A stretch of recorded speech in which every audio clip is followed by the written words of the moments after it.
name is Rachel McClurg. I am with PIIB. I have been with PIIB for 20 years. We are a network group. I am in agency sales and agency relations. And then we are going to be talking to Chris Fulkerson from Fulkerson Insurance Agency out of Spokane Valley, Washington, who has been with PIIB for about 18 months now. He came from the captive side. So we definitely wanted to get his experience on what it was like to come from the captive side, transition, and then I'm going to let him tell you kind of what he's done and where he's at, because it's kind of exciting what he's done in this amount of time. So Chris, if you just want to say hello and introduce yourself a second. Yeah, my name is Chris Fulkerson, and I was with a captive agency for about 17 years, and then we decided to make the move to independent April 2023. What inspired you to move from the captive side to the independent side? Well, I think it was after the fifth or sixth round of commission cuts, and then I think the other piece was I just felt like I hit a ceiling of where I could go with my agency with a captive carrier. And so I knew kind of with that commission cut was kind of the final straw. I knew that was time to make the move.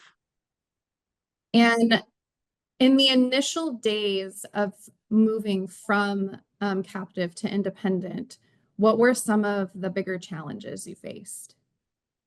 Well, the biggest one was going from a nice revenue stream and a lifestyle and all of that to going basically back to zero. And then the other ones that were expected, just like that, was getting the agency management system set up, trying to figure out what carriers were going to be a good fit for us, and then the unexpected one was the really hard market that we were in right when we had made the decision to go independent. So that was definitely unexpected. Yeah, and I feel like during that time, because I'm in the 20 years I've been in insurance, and I mean, everybody says this is definitely the hardest time I've seen. So for those of you that broke off during that time, I mean, I feel for you, but perseverance and shifting and adapting, and you guys did an amazing job of that. So, what were some of the things that pushed you to look for a network? And what are some of the things that you figured would be able to help you in those early days of getting your agency set up?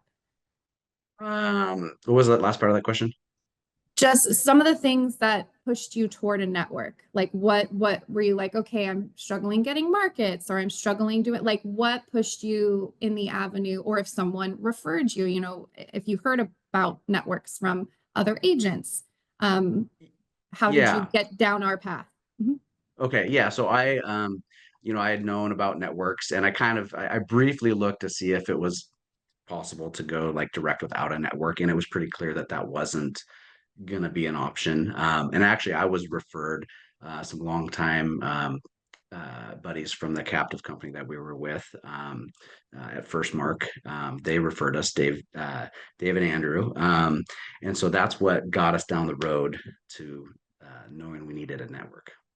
Okay, awesome. And Dave and Andrew too, again, since I've been here so long, they joined, I think, in 2013 from the captive side too, and are also doing amazing things.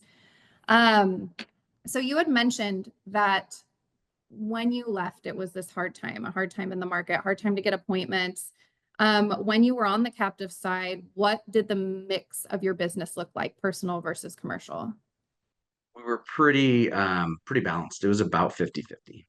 Okay. And then coming into the marketplace in the last 18 months, can you describe the key changes you had to make in your business plan in response to the evolving carrier marketplace that we're experiencing right now? Yeah, and towards the end of our captive time, we were writing more commercial. So I expected that we'd write 60% commercial, 40% personal. And we had talked, my goal at the end of this year was to be at about 3.4 million. Well, we're at about 3.1, but about 90% of it is commercial because it was the personal lines was so hard to write right when we went independent that we just had to make the move to market exclusively to commercial. Have you seen, I know you're in Washington and every state is a little different. Have you seen personal lines coming back at all? Yeah, and so I'd say probably the first 15 months we were at about 95% commercial, and things are finally opening up a little bit. So now we're back to about 90% commercial, 10% personal, and now our non-competes up. So we're finally able to, with the market opening up, to be able to go after some of that business that we had. Awesome. And then when we had been talking previously, I believe one of the things you mentioned that we were able to help you with in this transition was the fact that we had an Accelerate program which is our Master Code program, which allowed you to test out and use more carriers on the commercial side than you would have been able to on your own. Yeah, yeah. So there's that piece, and I think along with just trying to figure out what carriers you want to have. Um, once we found carriers that we wanted, it was really streamlined with PIIB. You came with some credibility, um, just being a PIIB agency. But part of that was after the initial carriers that we wanted or thought we wanted, we had the Accelerate program. So it's kind of like a test drive where you can go in and quote in their system, see their appetite.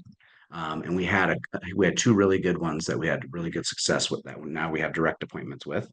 And then there were two other ones that I thought we would really want, but after getting in and we just didn't jive with them. So it's been a really good program. That's awesome.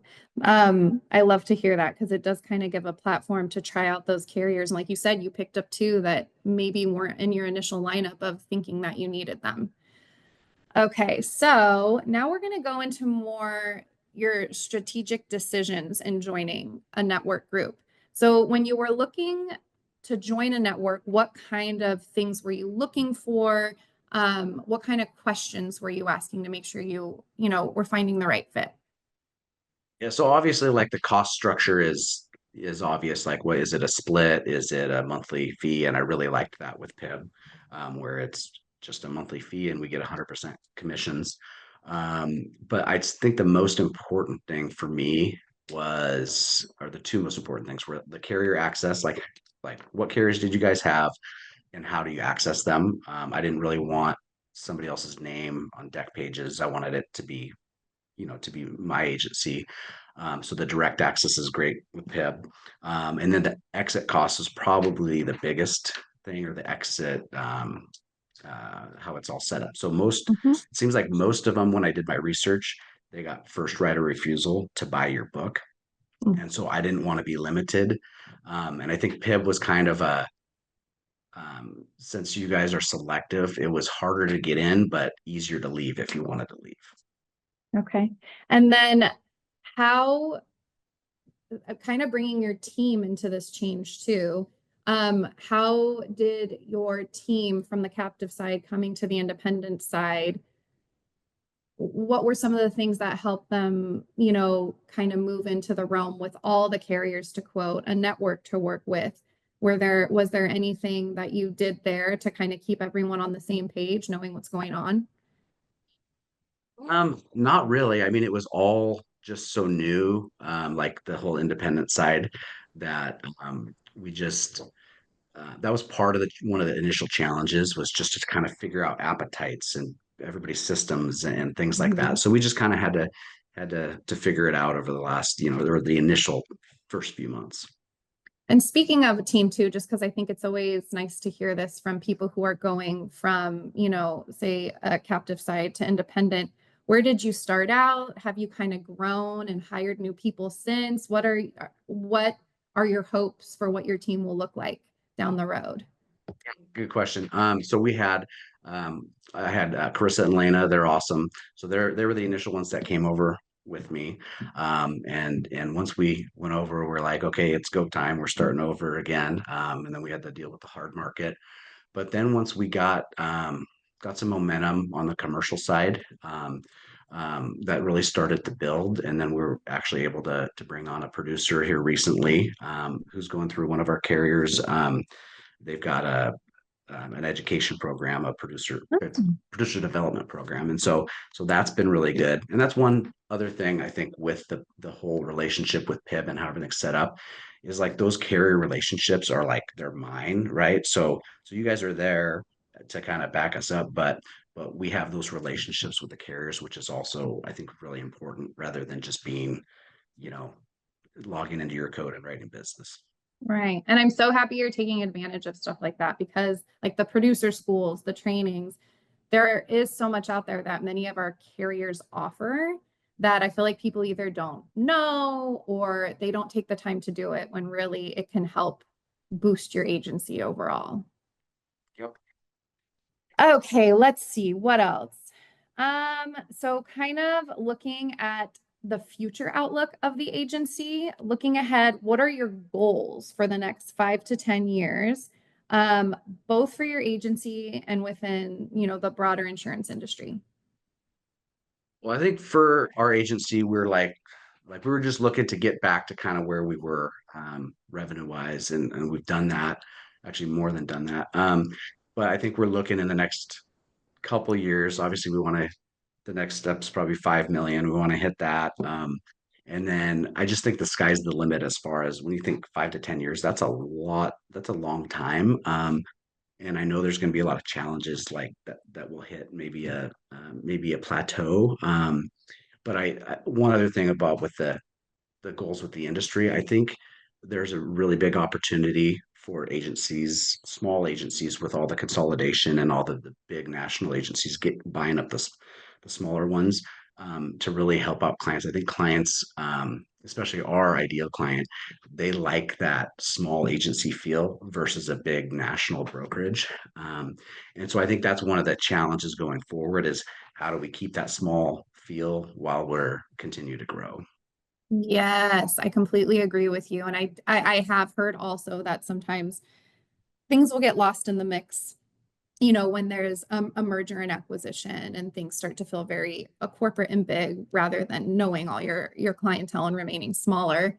Um, that's another thing I think we have in common with our, many of our affiliates is just we don't intend to sell either. We want to continue to remain privately owned and be able to make the best decisions for our affiliate agency base. Yeah, and Because essentially Carissa and you I were guys just are our clients.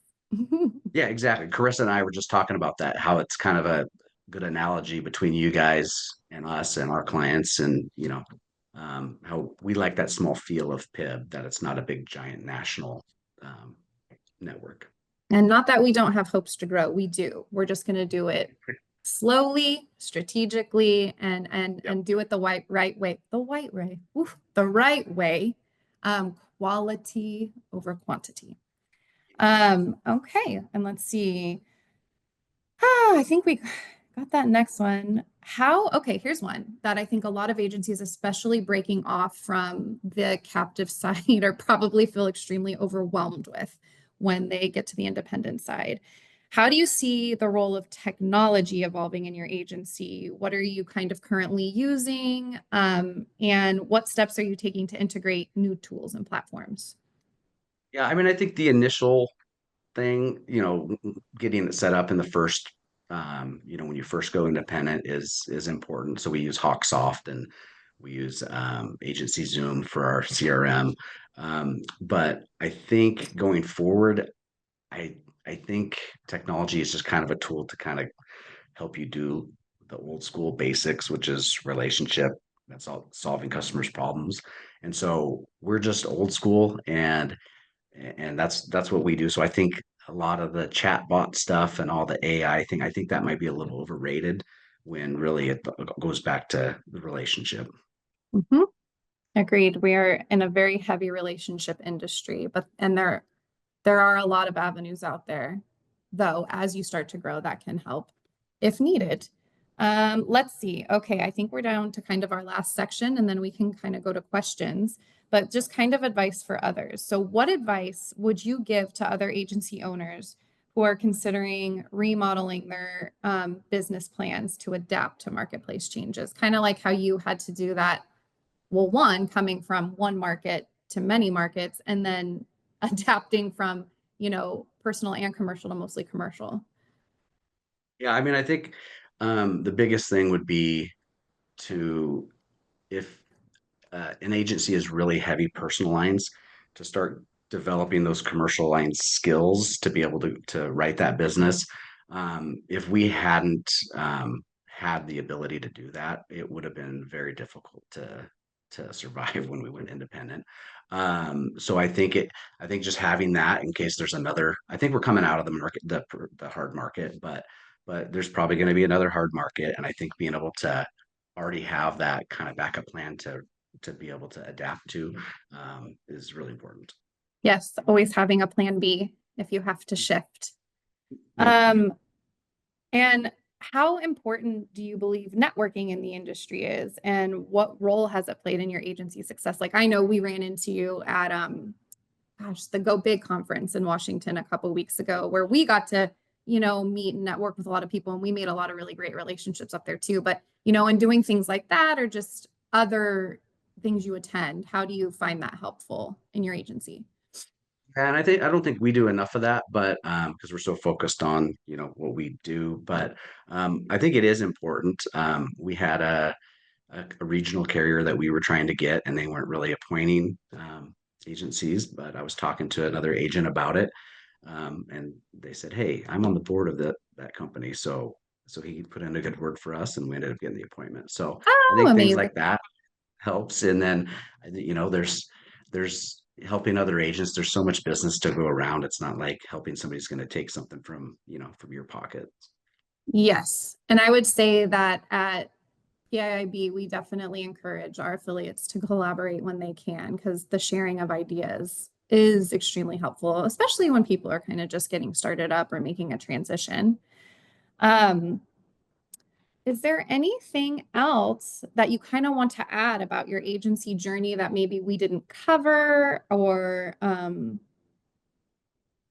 yeah, that just we didn't get to or didn't cover?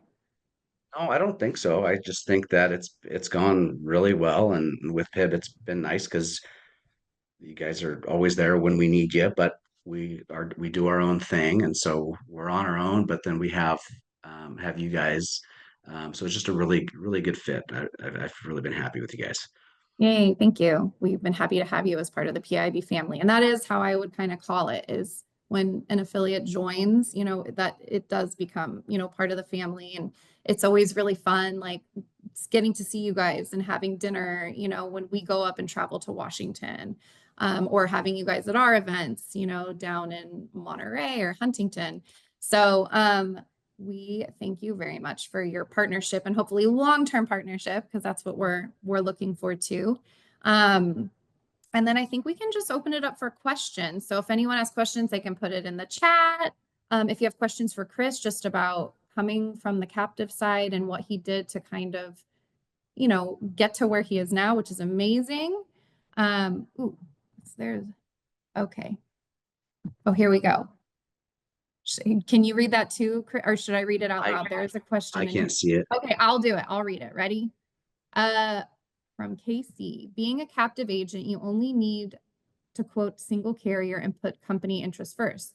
The job may be easy, client just take it or leave it. But being independent broker, you may need to quote multiple carriers and find the best for the client that requires more work. And how do you balance the workload and decide how far you go and how to select in the pool of more options? Yeah, that's a great question. I mean, like on the personal line side, you've got raters, which they seem to right when we start, people or carriers stopped uh, uh, putting their quotes on the rater, so we ended up just going to the carrier website. So we've kind of got it down to where we have our number one carrier that we like, um, and then we'll quote it with our next best carrier, and then if we need to, we'll quote it with the other carrier that we don't write as much business with.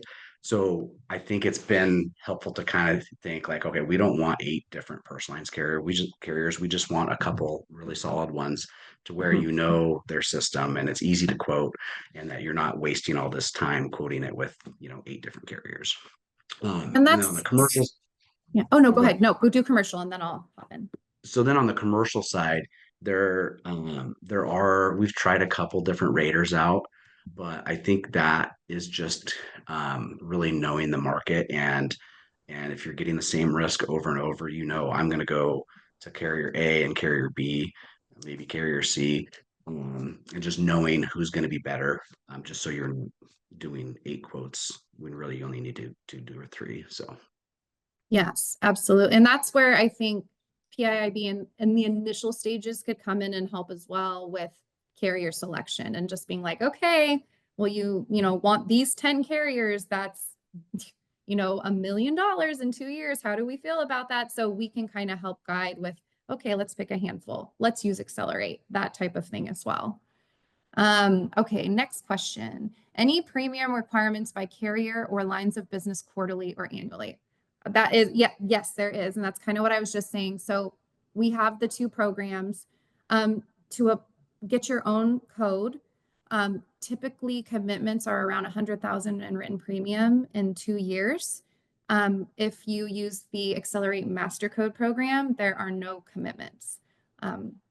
So yep, that is our two models and what commitments look like. Do we have any other questions? Oh, here we go. Oh, here we go. Congratulations on the success story. When you started your agency, what did you find that was easier than you expected and what was a lot harder? Good question, John. that's a really good question. I would say the easier piece was, even though like commercial lines was still open, it's still in a little bit of a hard market, like with apartments, older apartments and things like that. But just having multiple options, it was just so much easier. It was almost like having being captive. You're in a hard market all the time because you just have one option, but just having multiple options, and then you have carriers that'll compete against each other on the same risk. So that was easy, and it was kind of what I expected, but just to see it, that was, um, I don't know, it's just refreshing. And then what was harder than expected? Um, Gosh, I don't know. I think probably just on the commercial side, figuring the appetites and what carriers want. And just like the other question, like, are you going to waste your time doing 8 different quotes? And so that took a lot of trial and error to figure that piece out. And then definitely what was harder than expected was going independent in like the worst hard market that I've seen. So we did not expect that. Yeah, but you've definitely persevered through it, which is amazing. Um, let's see. Okay, I had a question going back to the premium commitments. It is 100,000 in written premium by carrier, and that's just on average. Some are less, some might be more, but it is by carrier.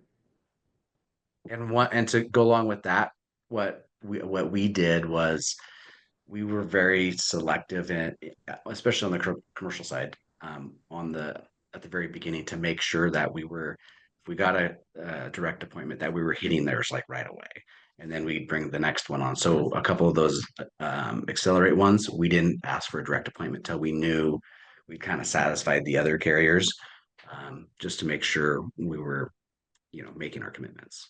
And that's a very smart way to do it. And what is also great about the hybrid model of some subcodes, some accelerate access. Okay, let's see another question. Okay. Okay, not sure about other states, but California now, the underwriting is very restrictive, and I heard many carriers stopped signing new broker agreements. When is a good time to depart from the where I guess the captive side?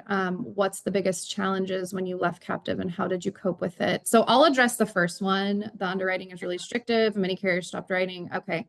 So Personal lines is still very restrictive. Most carriers, personal lines carriers in California are still on new appointment moratoriums. We're seeing a shift. They're getting the rate they need, but they need to kind of check it out and see where it's going and what's happening with their ratios. So I would check back if there's not a plan to shift to like commercial, I would check back maybe late Q1 or Q2 and we'll see where things are at.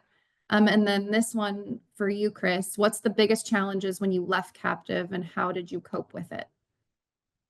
Yeah, I just think it was um, just the giving up your nice revenue that you're used Mm. to, and also trying to keep the same lifestyle and make sure your staff is taken care of. So I think that's the biggest challenge, it's just that you have to understand that it's going to be a rough few months at least. But we're already doing so we're on month 18. Um, every month since April, so the last 6 months, we've done more than we did with the captive carrier from that time period. So we're well ahead of that. So yeah, it's exciting. It's exciting to see where it's gonna be. Yeah. So it's just kind of, I think too, I see this with a lot of agencies is make a plan and then execute the plan. So I think a lot of people can make a plan of what they want to do, but then they don't necessarily follow through. So I think, if you're looking to break off, talk to people like Chris, talk to other people you've known have been in that situation, come up with a plan and then follow through and execute it. Let's see. If we have an existing book, do we roll that into PIIB or is it just new business?